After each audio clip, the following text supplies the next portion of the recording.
તમારી સાથે શેર કરીશ ઓછા પૈસામાં અને ઓછી મહેનતમાં જોરદાર સ્વાદ સાથે તૈયાર થતા આઈસ્ક્રીમની રેસીપી.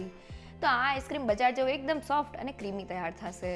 જેને બનાવતા પહેલાં આપણે ઘરની સિમ્પલ 5 સામગ્રી સાથે આઈસ્ક્રીમનું પ્રીમિક્સ તૈયાર કરશું. અને પછી ઉકળતા દૂધમાં બીજી કોઈ પણ વસ્તુ એડ કર્યા વગર બસ આઈસ્ક્રીમનું પ્રીમિક્સ એડ કરીને આઈસ્ક્રીમને મિનિટોમાં તૈયાર કરશું. તો ફક્ત 1 લીટર દૂધમાંથી ડબ્બો ભરીને 1 કિલો જેટલો આઈસ્ક્રીમ તૈયાર થશે. અને એ પણ કોઈ પણ જાતના કેમિકલ કે એસેન્સના ઉપયોગ વગર ઓછા ખર્ચામાં. તો ચાલો રેસીપી શરૂ કરીએ. સૌથી પહેલાં આઈસ્ક્રીમનું પ્રીમિક્સ બનાવવા મેં મિક્સર જાર લીધેલું છે. હવે મેં અહીંયા વજનમાં 100 ગ્રામ અને અડધા કપથી થોડા વધારે એટલે કે 3/4 કપ જેટલા કાજુ લીધેલા છે. સાથે તેટલા જ પ્રમાણમાં એટલે કે વજનમાં 100 ગ્રામ અને 3/4 કપ જેટલી બદામ લીધેલી છે. અને મેં વજનમાં 250 ગ્રામ અને 1 કપ જેટલી ખાંડ લીધેલી છે. સાથે મેં અહીંયા વજનમાં 80 ગ્રામ અને 3/4 કપ જેટલો કસ્ટર્ડ પાવડર લીધેલો છે. તો બજારમાં આ રીતના નાની સાઇઝના પેકેટમાં કસ્ટર્ડ પાવડર ખૂબ જ સહેલાઈથી મળી જાય છે. સાથે મેં વજનમાં 100 ગ્રામ અને 1 કપ જેટલો મિલ્ક પાવડર લીધેલો છે. તો તમે કોઈ પણ કંપનીનો મિલ્ક પાવડર લઈ શકો છો. આ સિવાય તમે આ રીતના ડેરી વ્હાઇટનરનો ઉપયોગ પણ કરી શકો છો.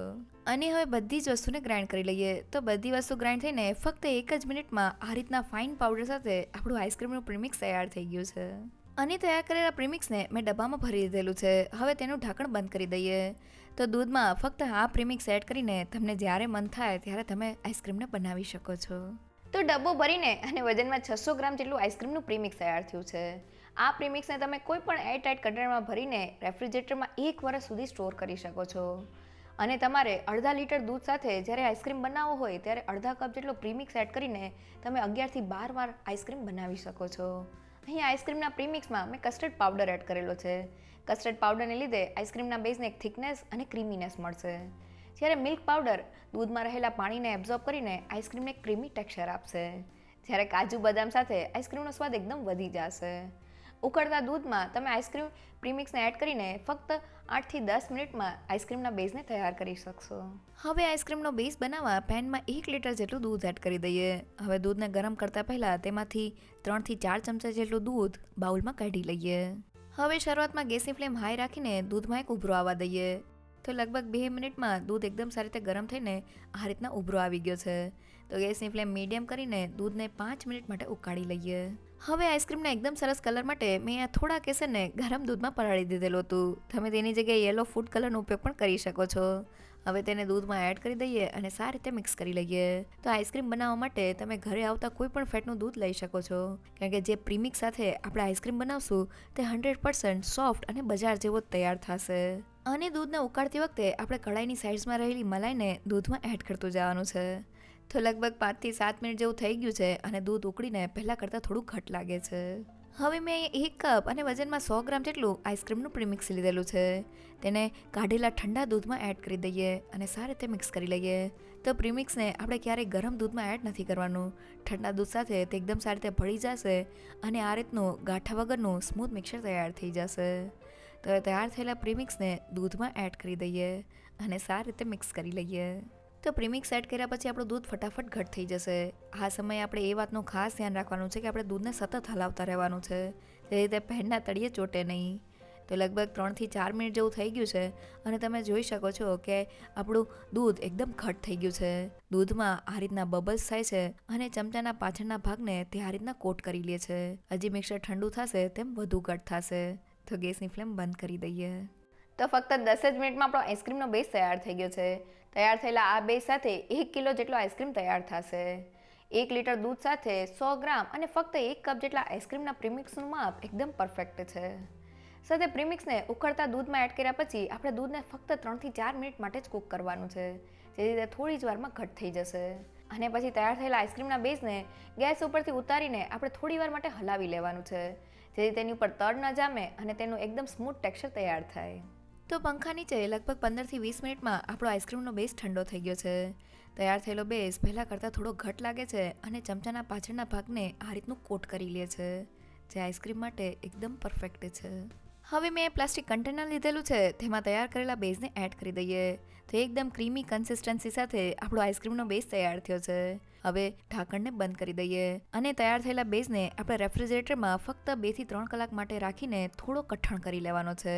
તે લગભગ 3 કલાક પછી આઈસ્ક્રીમના બેઝને જોઈએ તો તે આ રીતના જામીને થોડો કઠણ થઈ ગયો છે. અને હવે આઈસ્ક્રીમને બજાર જેવો સોફ્ટ અને ક્રીમી બનાવવા મેં અહીંયા બાઉલને આ રીતના બરફ વચ્ચે રાખેલો છે, જેનાથી ક્રીમ ઠંડુ રહે અને તેનું ટેમ્પરેચર જળવાઈ રહે. હવે મેં અહીંયા 1 કપ અને વજનમાં 250 ગ્રામ જેટલું વ્હિપ્ડ ક્રીમ લીધેલું છે. તો બજારમાં આ રીતના પેકેટમાં વ્હિપ્ડ ક્રીમ એકદમ સહેલાઈથી મળી જાય છે. હવે તેને બાઉલમાં એડ કરી દઈએ અને આ રીતના હેન્ડ વિસ્કરની મદદથી તેને સતત હલાવતા જઈને સારી રીતે ફેટી લઈએ. તો ક્રીમને ફેટવાથી તે એકદમ લાઇટ અને ફ્લફી તૈયાર થઈ જાય છે. અહીંયા ક્રીમને ફેટવા માટે તમે ઇલેક્ટ્રિક બીટરનો ઉપયોગ પણ કરી શકો છો, પણ મેં આ રીતના હેન્ડ વિસ્કરનો ઉપયોગ કરેલો છે. તો ક્રીમને ફેટાતા લગભગ 4 થી 5 મિનિટ જેવું થઈ ગયું છે અને તે એકદમ સારી રીતે ફેટાઈને ફ્લફી તૈયાર થઈ ગયું છે. સાથે તેમાંથી આ રીતનો પીક પણ ફોર્મ થાય છે, જે એકદમ પરફેક્ટ છે. તો હવે તેમાં તૈયાર કરેલા આઈસ્ક્રીમના બેઝને એડ કરી દઈએ અને ક્રીમ સાથે સારી રીતે ફેટી લઈએ. તો આઈસ્ક્રીમના બેઝમાં થોડું ક્રીમ એડ કરવાથી આઈસ્ક્રીમ એકદમ સોફ્ટ અને બજાર જેવો તૈયાર થાય છે. અહીંયા જો ઘરમાં ક્રીમ ના હોય તો તમે તેની જગ્યાએ તાજા દૂધની મલાઈનો ઉપયોગ પણ કરી શકો છો, પણ ક્રીમથી વધુ સારો રિઝલ્ટ આવે છે. તો લગભગ 4 મિનિટ જેવું થઈ ગયું છે અને આઈસ્ક્રીમ એકદમ સારી રીતે ફેટાઈને એકદમ ફ્લફી અને સોફ્ટ તૈયાર થઈ ગયો છે. તૈયાર થયેલા આઈસ્ક્રીમને કન્સિસ્ટન્સી બતાવું તો તે આ ચમચીમાંથી આ રીતના રિબનની જેમ પડે છે, જે એકદમ પરફેક્ટ છે. અને હવે પ્લાસ્ટિકના કન્ટેનરમાં તૈયાર કરેલા આઈસ્ક્રીમને એડ કરી દઈએ. તો એકદમ ક્રીમી અને સોફ્ટ ટેક્સચર સાથે આપણો આઈસ્ક્રીમ તૈયાર થયો છે. હવે આઈસ્ક્રીમ ઉપર થોડી પિસ્તાની કતરન અને થોડી બદામની કતરન એડ કરી દઈએ અને હવે તેને ઢાંકીને ફ્રીઝરમાં 6 થી 7 કલાક માટે રાખી દઈએ.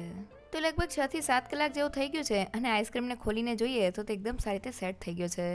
ચમચાની મદદથી તેને સ્કૂપ કરીએ તો તેનું ટેક્સચર એકદમ બજાર જેવું આવ્યું છે. એકવાર જરૂરથી ટ્રાય કરજો. તો આપણે એકદમ સોફ્ટ અને ક્રીમી આઈસ્ક્રીમ તૈયાર થઈ ગયો છે. આઈસ્ક્રીમ બેઝને આપણે ફ્રીઝરમાં રાખીને થોડો સેમી સોલિડ કરી દેવાનો છે, જેનાથી જ્યારે આપણે તેને ક્રીમ સાથે વ્હિપ કરીએ ત્યારે આઈસ્ક્રીમનું એકદમ પરફેક્ટ ટેક્સચર આવે. અહીંયા મેં ક્રીમમાં વ્હિપ્ડ ક્રીમનો ઉપયોગ કરેલો છે. તમે તેની જગ્યાએ અમૂલના ફ્રેશ ક્રીમનો ઉપયોગ પણ કરી શકો છો. બસ અમૂલના ફ્રેશ ક્રીમમાં ઉપર રહેલા પાણીના ભાગને કાઢીને નીચે જે થીક ક્રીમ હોય તેનો ઉપયોગ તમારે આઈસ્ક્રીમમાં કરવાનો છે. અહીંયા જો તમારે વ્હિપ્ડ ક્રીમ કે ફ્રેશ ક્રીમનો ઉપયોગ ના કરવો હોય તો તમે ઘરની તાજી મલાઈનો ઉપયોગ પણ કરી શકો છો, પણ વ્હિપ્ડ ક્રીમ સાથે એકદમ સરસ સ્વાદ આવે છે.